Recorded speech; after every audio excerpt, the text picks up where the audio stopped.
Thank you very much, Presiding Officer. You asked about blockchain. It would take rather longer than 5 minutes, but I'll just say the one commercial product you may be familiar with that uses the technology is the electronic currency called Bitcoin. Depends on blockchain. So I leave that with you, Presiding Officer, for later. Ross Thompson, unfortunately he can read it later. Ross Thompson said the Scots invented the steam engine. Probably not. It was a guy called Hero, who was a Greek philosopher and thinker who invented the steam turbine in 100 AD. And it's actually thought that he was only building on the ideas that were 200 years before that.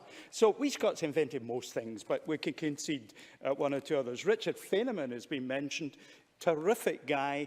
A terrific communicator and teacher who, as a member of the Challenger Space Shuttle Commission looking into the disaster, he was gagged, not allowed to speak, and at the press conference was able to show what had happened without saying a single word. I've said it before, go and read some of my old speeches. But I think the key thing, perhaps I want to pick up just briefly, is the role of gender.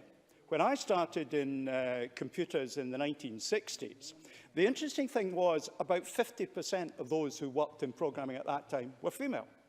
And of course, the reason was working in computers was an unknown profession. It wasn't sexy. It wasn't what was drawing people to things. And furthermore, the great heroes of computing are largely female. Ada Lovelace, who was the only legitimate child of Lord Byron, was Charles Babbage's computer programmer with the analytical machine, which was a mechanical computer. But she developed the first algorithm, recognising the way that we develop computer programs today. And of course, Rear Admiral Grace Hopper was the person who created the way we now develop computer programs, particularly using the language COBOL, and she's responsible for the term computer bug, when a bug, American word for a moth, got trapped in the electromechanical contacts of a computer run. And if you go to the Smithsonian, you can actually see the bug sellotaped in the lab page in 1944 by Grace Hopper. So sex and the differentiation between male and female engagement in computing is a comparatively modern thing, and I've no explanation for why that has actually happened. What I do want to talk about, Presiding Officer, is education, but not in the way that it's been talked about now. I, for my part, am an autodidact. That means the gaps in my knowledge are entirely my own fault, nobody else's. I did have inspirational teachers. Doc Ingalls, who was a bluff Lancastrian, first-year class at school, took us round the school searching for infinity. We looked in the dustbins, we looked behind the blackboards. But the point is, I remember it to this day. That's what inspiring teachers do. And in 6th year, he came and did his tax return with us, either to show us what little amount of money he got paid for putting up with us, or to show us there was a practical application for being numerate. Now, people say they're uncomfortable in numbers. And whenever people say that to them, I say, do you think you could give me an 11-digit number? And they say, oh, no, certainly not, certainly not. And they say, well, here's a number. Does it mean anything to you? 0131348 5000. And people in this place hopefully say, oh, yes, I know that's the Parliament, the switchboard in the Parliament. So everybody has basically got ability to engage with numbers, but it's subconscious and they don't actually realise it.